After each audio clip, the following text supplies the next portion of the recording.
Buenos días, me llamo Ignasi.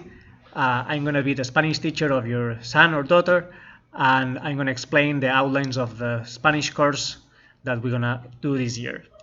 Bienvenidos a Español 3. Welcome to Spanish 3.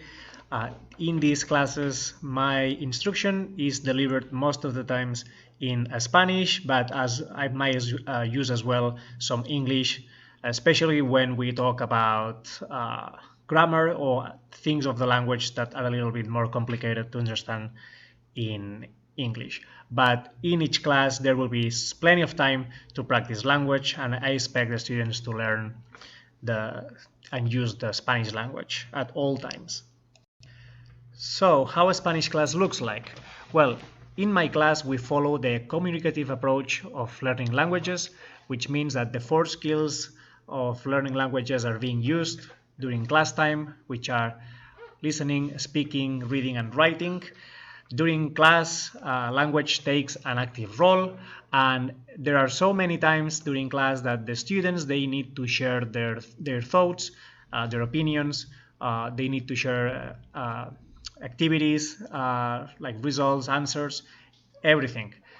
During these times, I always monitor the students' performance and try to give immediate feedback to help them improve and correct their own mistakes.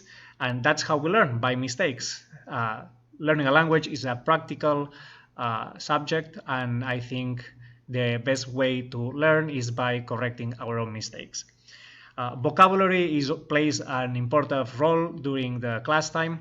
Every day at the end of the class, we jot down the words that we learned during that day, and we keep track of them.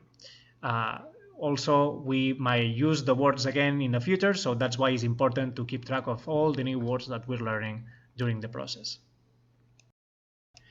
This is the book that we're using for Spanish 3 and 4.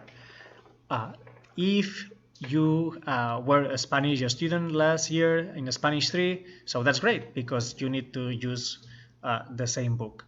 If you are a Spanish 3 student and you're planning to take Spanish again next year, it's a good idea to save the book somewhere where you can remember and use it again for next year. If a student needs extra support, he or she can always book an appointment on these times and these days. Also, if there is anything very important that needs an immediate reply, he or she can always send me a message, and I will provide an immediate reply during the school hours, and out of the school hours I will try to reply as soon as possible. Well, I believe that's everything. Thank you for listening, and if you have any questions, if you would like to know anything else about the Spanish classes, please send me an email anytime. I will be glad to answer.